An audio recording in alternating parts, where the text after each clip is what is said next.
বন্ধুরা, আমি Nilima cooking show থেকে আজ বানাতে চলেছি। এই যে আমি পেঁপে নিয়ে এসেছি, পেঁপে দিয়ে আর এই দুটো আলু দিয়ে আমি নিরামিষ বানাবো। কি করে বানাচ্ছি, পেঁপের তরকারি খুব সুন্দর খেতে হয়। এই নিরামিষটা বানাবো। কীভাবে বানাচ্ছি আপনারা সাথে থেকে দেখতে থাকুন। আমি কেটে নেব ছোট ছোট করে, পিস পিস করে। আগে আমি ছাড়িয়ে নিই এক এক করে।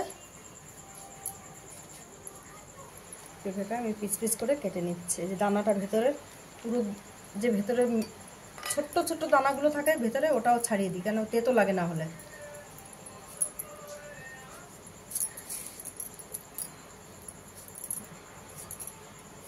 ছোট ছোট করে যে কেটে নিচ্ছি। আলুটাও আমি ছোট ছোট করে এইভাবে কেটে নেব। পুরো পেঁপেটা এইভাবে আমি কেটে নেব। কড়াই বসিয়ে দিয়েছি, তেল দিয়ে দিচ্ছি পরিমাণ মতন।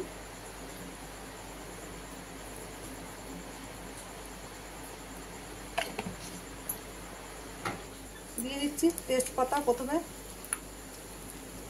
এই 5টা শুকনো লঙ্কা দিয়ে দিলাম ফোড়নে।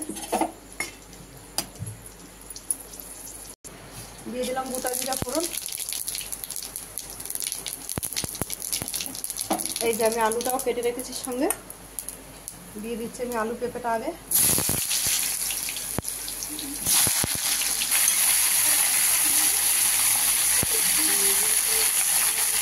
দিয়ে দিচ্ছি। প্রথমে আদা বাটা,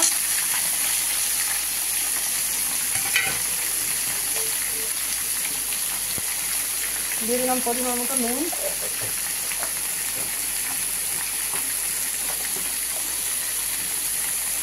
দিয়ে দিচ্ছি পরিমাণ মতো হলুদ গুঁড়ো,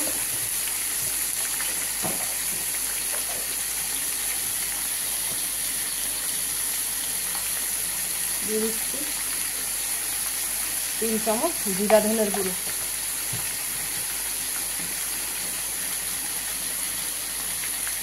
আর দিয়ে দেবো 1/2 চামচ মতো লঙ্কার গুঁড়ো।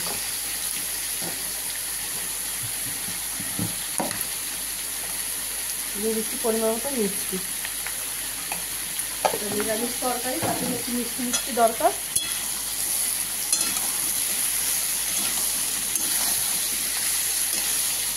এবার এটা ঢেকে ঢেকে কষা হবে।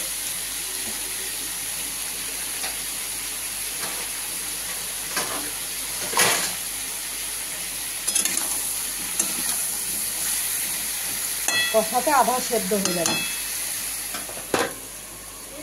হয়ে গেছে আমার কষানো। এবার দিয়ে দিচ্ছে পরিমাণ মতো ঝোল।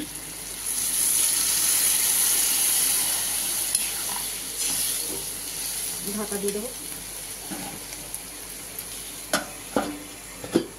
বন্ধুরা হয়ে এসছে, আর একটুখানি হালকা ইয়ে করবো, ঢাকা দিয়ে দেবো অল্প করে সিমে, আর 5 মিনিট মতো রেখে তারপর দিয়ে দেবো। হয়ে গেছে আমার তরকারি। আমি বন্ধ করে দিচ্ছি গ্যাস। দেখুন বন্ধুরা, এই যে মাখা মাখা একদম অল্প ঝোল রেখেছি। আপনারা চাইলে বাড়িতে এরকম নিরামিষ বানিয়ে খেতে পারেন। পেঁপের তরকারি খুব ভালো হয় খেতে, টেস্ট হয় দারুণ। রুটির সঙ্গেও খেতে পারেন, ভাতের সঙ্গেও খেতে পারেন। আর নীলিমা কুকিং শোটিকে আপনারা সাবস্ক্রাইব, লাইক, কমেন্ট, শেয়ার করে দেবেন। ইউটিউবে আর ফেসবুকের বন্ধুরা আপনারাও লাইক, কমেন্ট, শেয়ার করে দেবেন। আর নীলিমা কুকিং শো বলে পেজ খোলা আছে, সেখানে আপনারা লাইক, কমেন্ট, শেয়ার বেশি বেশি করে দেবেন।